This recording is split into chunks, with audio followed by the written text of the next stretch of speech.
Olá! Hoje nós estamos aqui tricotando um pouquinho com Freud.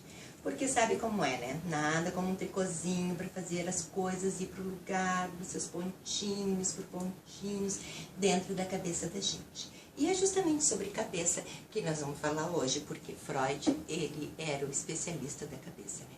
Uma que ele era antes de se tornar o grande médico que foi, ele já era um grande neurologista médico também. Então, a partir das suas experiências clínicas, é que Freud começou a fazer suas pesquisas do aparelho psíquico. Ele disse para a gente que dentro da nossa cabeça, em algum lugar, está um aparelho psíquico, que é onde está toda a base da nossa saúde mental. Veja bem, e o aparelho psíquico, ele é construído que nem isso aqui, ó, aos pouquinhos, pontinho por pontinho.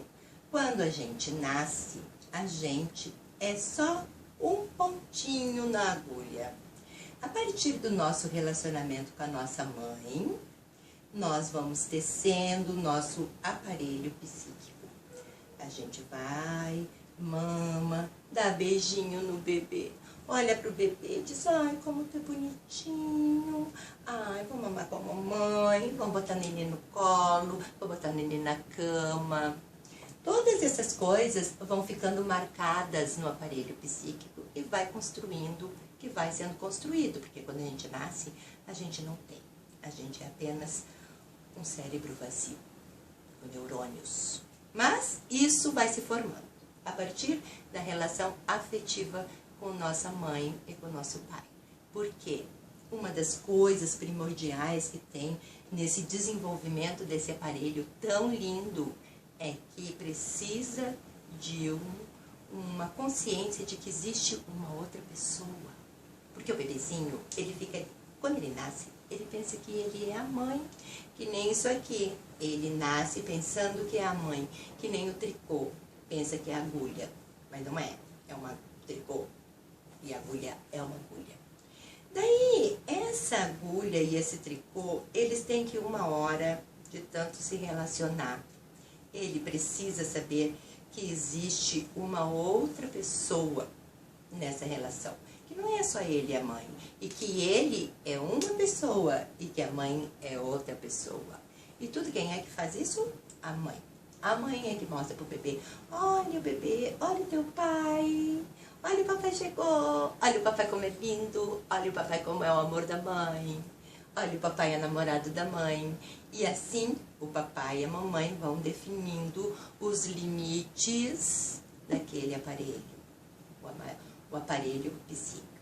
E vão construindo o seu superego e depois, né, até que ele se torne uma pessoa completa, que ele vai construindo a sua personalidade ao longo do tempo da sua vida. A personalidade, ela só se efetiva mesmo aos 18 anos. Então, até lá, a gente está construindo a nossa personalidade. E, aliás, ela pode ser mudada ao longo do tempo, de acordo com as fases da vida. Mas isso tudo não foi eu que inventei, não. Eu não inventei, porque eu entendo muito é de tricô. Veja bem, como eu já enliei tudo e ligeirinho eu desenlio e ligeirinho eu já começo no tricô de novo. Agora, Freud é um pouquinho mais difícil do que tricô. Por quê? Porque ele veio com umas ideias meio esquisitas, né? Sabe que Freud não é desse tempo, ele é bem mais antigo que o tricô. E eu acho, não sei quando é que foi inventado o tricô, mas ele era de uma sociedade muito mais machista que hoje. E Freud também era machista. No entanto, como tantos outros machistas hoje ainda, ele teve uma grande coisa com ele, que a gente não pode deixar de ver, nem negar. Ele foi o primeiro que escutou as mulheres, porque naquela época as mulheres não eram escutadas, elas eram deixadas de lado. Elas eram feitas para ficar em casa, cuidar dos seus filhos, cuidar do marido, cuidar da casa, cuidar de tudo, menos da sociedade em geral. Das suas leis, dos seus contratos, isso aí não era para a mulher. Então, a mulher também tinha o seu intelectual, né? Ela também tinha suas convicções, embora os homens quisessem sempre negar isso, mas elas tinham. E isso fazia com que elas retraísse aquele desejo de se expressarem, porque elas eram proibidas, e Freud pegou elas e disse: sentem aqui, vou lhe escutar, o que é que está acontecendo com você? E elas começavam a falar assim, falar por falar, e a partir da associação que elas iam fazendo das ideias, ele ia fazendo o seu diagnóstico. Então ele descobriu várias coisas sobre a feminilidade, porque nisso tudo Freud tinha feito a sua grande ensaio sobre a sexualidade. E é isso que fez o Freud ficar muito assim, não vamos atrás do que esse homem diz, ele é um perverso, ele é um tarado. Não fale, ele diz que as crianças gostam do pai e da mãe.